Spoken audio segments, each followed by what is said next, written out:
Sim, a quinta-feira foi de lamber as feridas no Estádio Beira-Rio e CT Parque Gigante, depois da sequência de trapalhadas que resultou da eliminação do Internacional da Copa Libertadores da América e o consequente término de possibilidade de qualquer título relevante nesta temporada de 2025.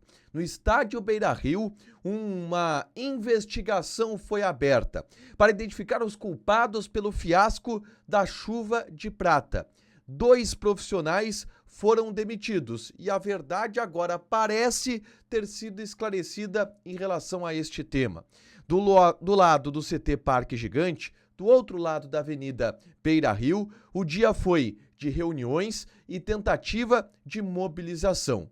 Existe um ultimato para o técnico Roger Machado, que precisa dar uma resposta nos próximos 2 confrontos pelo Campeonato Brasileiro, antes de uma parada importante para a data FIFA, que precede 2 compromissos duríssimos pelo Campeonato Brasileiro. Enquanto isso, a torcida do Internacional, as organizadas, ameaçaram, mas não apareceram no CT Parque Gigante, que teve, apesar dos apesares, uma tarde tranquila para os trabalhos e conversas.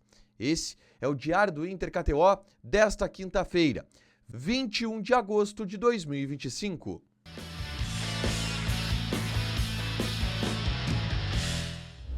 Tudo bem, gente? Obrigado pela participação aqui. Não esquece de deixar teu like, de inscrever, de ativar as notificações. Bora falar do Internacional aqui no A Dupla nesse vídeo. Um resumo do que de mais importante aconteceu no noticiário colorado ao longo desta quinta-feira. Um dia de repercussão da eliminação do Internacional para o Flamengo pela Copa Libertadores da América. E o primeiro assunto tratado no ambiente colorado foi um assunto administrativo. O erro cometido na chuva de prata, que fez com que a partida contra o Flamengo paralisasse por 21 minutos, acarretando em um prejuízo técnico, já que o estádio esfriou, e em um prejuízo financeiro, que pode chegar próximo a R$1 milhão através de uma multa, que deverá ser estabelecida pela Conmebol pelo atraso da partida. O Inter abriu uma investigação para apurar os responsáveis pelos erros que aconteceram. A primeira versão que veio do Internacional é que esta foi uma ação do relacionamento social, do Departamento de Relacionamento Social do clube, e que não teria passado pela equipe de operação dos jogos. Entretanto, a versão desta noite aponta que sim, se sabia que haveria esta chuva de prata, mas em uma quantidade completamente diferente, com um material completamente diferente e em uma localização completamente diferente. Primeiro ponto, a quantidade foi muito alta e acabou pesando isso na hora de interromper o jogo pela queda do material no gramado.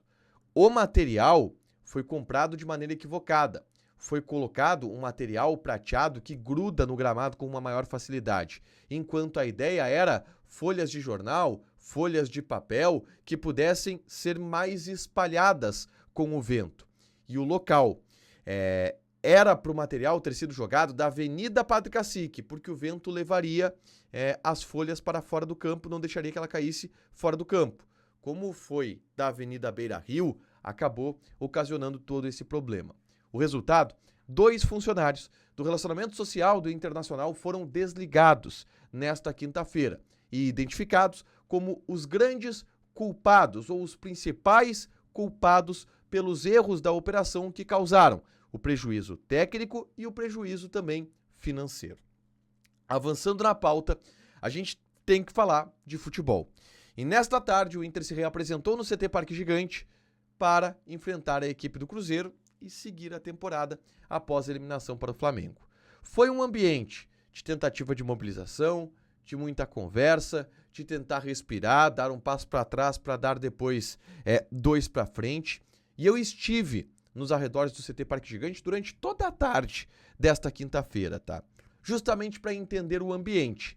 E era um ambiente fechado, mas sem qualquer tipo de animosidade, sem qualquer tipo de protestos vindo da torcida. E me chamou a atenção o fato de que nem viaturas da Brigada Militar estavam presentes no CT Parque Gigante. o que seria comum para um dia em que poderiam haver protestos no CT Parque Gigante. A impressão que eu fiquei é que a direção do Internacional já sabia que não haveriam protestos nesta quinta-feira, tanto que nem viaturas da Brigada Militar acabaram sendo acionadas. Houve uma conversa no bastidor com essas lideranças? Não sei, mas a pressão das torcidas organizadas aumentou nesta quinta-feira, pelo menos no que diz respeito à esfera pública.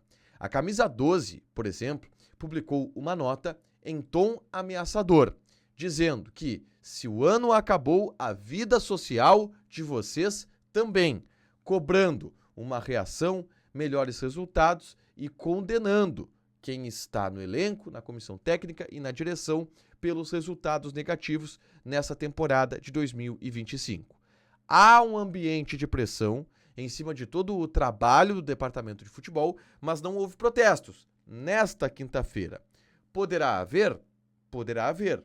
Mas, na sexta-feira, por exemplo, a promessa é de muita chuva em Porto Alegre, chove neste momento. Isso também pode afastar alguns protestos, mas deverá haver manifestações da torcida do Inter, de organizadas do Internacional, nos próximos dias antes do embarque para a partida contra a equipe do Cruzeiro fora de casa, tá?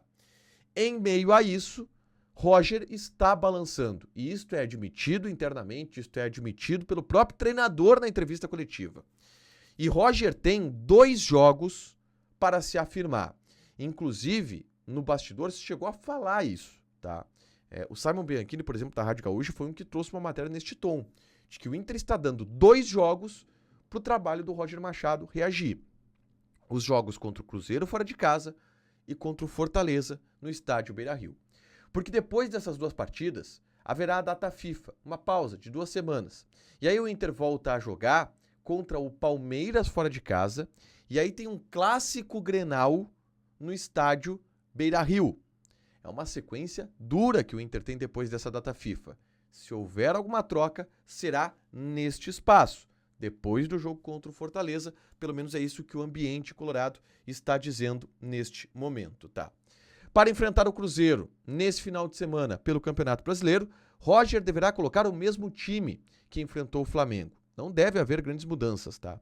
Rocher, Aguirre, Vitão, Juninho e Bernabei, Thiago Maia, Alan Rodrigues e Alan Patrick, Tabata, Wesley e Ricardo Matias. Essa deve ser a opção utilizada pelo técnico para enfrentar o Cruzeiro. Para fechar, gente, vamos falar aqui de KTO, tá?